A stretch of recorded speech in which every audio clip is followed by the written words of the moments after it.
এই হচ্ছে আমাদের মাদ্রাসার ছাত্রদের ঘুমানোর প্রস্তুতি নিচ্ছে আলহামদুলিল্লাহ। সারাদিন সকাল থেকে সন্ধ্যা পর্যন্ত আল্লাহর কালাম তেলাওয়াত করার পরে দিন শেষে এখন তাদের বিশ্রামের পালা। যাক, শুক্রিয়া।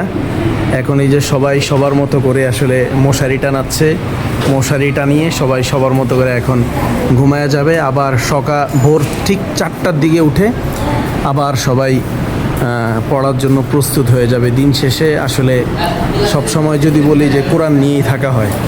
মাশাআল্লাহ, এই যে দেখেন কত ছোট্ট একটা বাচ্চা, যেই শিশুটি এখন এই মুহূর্তে থাকার কথা ছিল তার মায়ের কাছে, কিন্তু এই শিশুটি দেখেন, এই শিশুটি তার নিজের মতো করে সে একটা সংসার যেভাবে মানুষ পরিচালনা করে বা একটা ব্যাচেলার জীবন আসলে যেভাবে পরিচালনা করে, ঠিক সেইভাবেই আসে একটা মানে তার মতো করে সে সুন্দর মতো, এই যে তার বিছানা সে নিজে বেডিং করলো, তারপরে এখন সে মশারি টানাবে।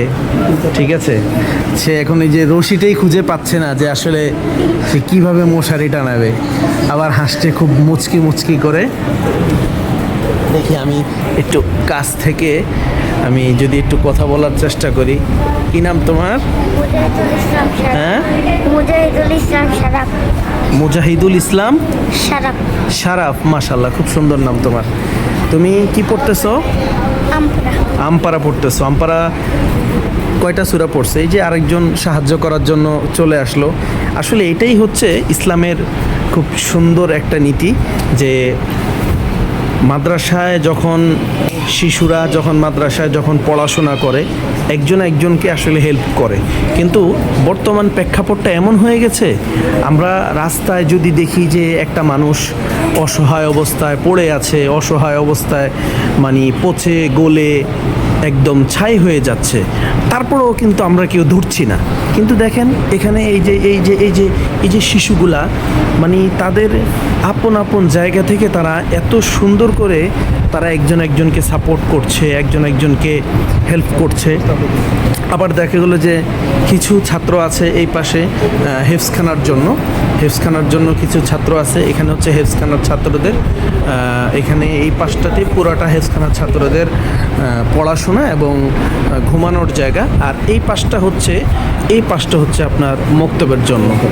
আর এই পাশটাতে আমি যদি দেখি, এই যে কিছু ছাত্র আছে, এই যে তাদের বেডিংপত্রগুলো, এই যে ওস্তাদের খেদমতের জন্য অনেক ছাত্র বসে আছে, খেদমত করতেছে। খাওয়া দাওয়া শেষ, খুব সুন্দরভাবে পরিপাটি করে এগুলো গুছিয়ে রাখছে। আলহামদুলিল্লাহ। আসলে দ্বীনি শিক্ষায় একটা সন্তানকে শিক্ষিত করলে বাবা মাও উপকৃত অবশ্যই হবে, দুনিয়া এবং আখিরাতের জন্য ভালো কিছু করতে পারবে। আসলে সবাই তো এই ইসলামিক লাইনটাকে খুব সুন্দরভাবে দেখে না যদিও, কিন্তু যারা পরিপূর্ণভাবে ইসলামের মধ্যে প্রবেশ করছে, ঠিক তারা ইসলামের এই মর্মটা তারা খুব সুন্দরভাবে বুঝতে পারে। যাই হোক, তো আমি ছোট্ট একটি ভিডিও নেওয়ার উদ্দেশ্য হচ্ছে যে আসলে আপনাদের সন্তানদের আপনারা ইসলামিক লাইনে বড় করার চেষ্টা করবেন।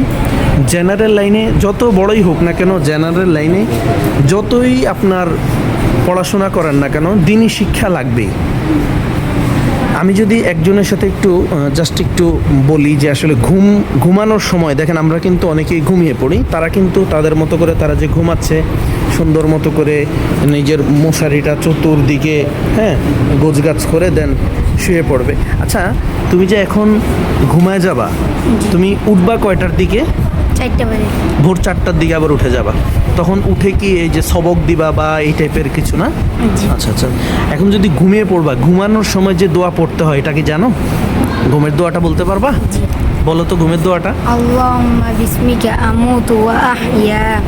এই ঘুমের দোয়া পড়ে ঘুমিয়ে যেতে হবে, তাই তো? আর ঘুম থেকে ওঠার পর কি দোয়া পড়তে হয়?